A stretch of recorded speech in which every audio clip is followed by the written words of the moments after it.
The story of this election is, I think, inevitably about Merkel's departure. She's leaving a very big gap in German politics. She's been a towering figure for 1.5 decades now, and she's leaving office without having dealt with the issue of succession. So it wasn't quite clear what would happen after Merkel. And this has really shaped the campaign.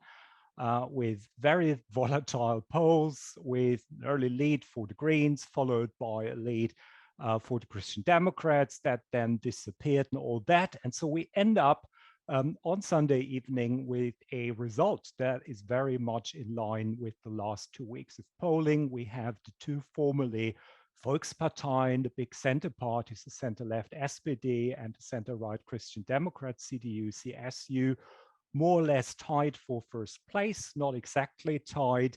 The SPD staged an amazing comeback over the summer and ended up with just under 26% of the vote. Christian Democrats with just over 24% of the vote, their worst result ever.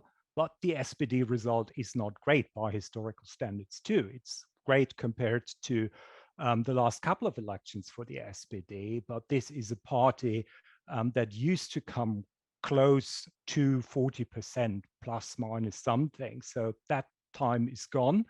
What we see here is the ongoing fragmentation of the German party system. And Sunday night's result leaves us with, I think, 3 possibilities at the moment. The first and probably the least likely outcome is the so-called traffic light coalition, the SPD governing together with the Liberal Democrats and the Greens.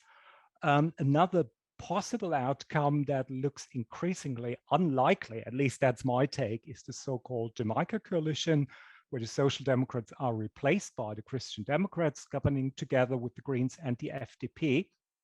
And then there's the fallback position, which would be a renewed but flipped grand coalition. So the Social Democrats would get the chancellorship, the Christian Democrats would become the junior partner in this grand coalition. We can talk about why I think this is an unlikely outcome, but it is something that's still on the table and that could get back on the table, although none of the parties, and I think not many of the voters, are inclined towards this solution for Germany's dilemma. At the moment, it's like those old Western movies where people are playing cards and everyone has pointed a gun under the table at everyone else.